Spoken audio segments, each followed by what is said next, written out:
Workplaces are often where we spend most of our time, collaborating, building friendships, and sometimes sharing secrets. But not all secrets should be shared. This is the story of a workplace confession that spiraled out of control and left me questioning everything I thought I knew about trust. It all started with Daniel. He was the kind of coworker everyone liked, friendly, reliable, and always willing to lend a hand. We weren't close, but we shared the occasional coffee break and casual chats about life outside of work.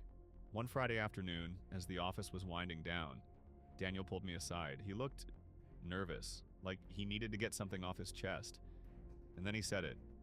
"I need to tell you something, but you have to promise not to say a word to anyone." Curiosity got the better of me, I promised, thinking it was something harmless, maybe a new job offer or an embarrassing office crush. But what he told me was far from harmless. Daniel confessed that he'd been fudging numbers on his reports for months.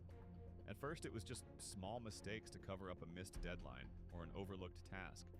But over time, those small mistakes snowballed into something much bigger. He'd been submitting false expense reports and pocketing the reimbursements. I sat there stunned. This wasn't just breaking a few rules, it was fraud. And the worst part? He said he couldn't stop. "If anyone finds out, I'll lose my job, maybe even my career," he said. "You can't tell anyone, please." For days, I wrestled with what to do. I knew keeping his secret made me complicit, but if I said something, it could ruin him. Every time I saw him in the office, the guilt weighed heavier. And then things took a turn I never saw coming. One morning, HR sent out an email about an internal audit. Suddenly, Daniel was panicking. He came to my desk, his face pale, and whispered, "They're going to find out. You have to help me." He wanted me to cover for him, to vouch for the false numbers in his reports.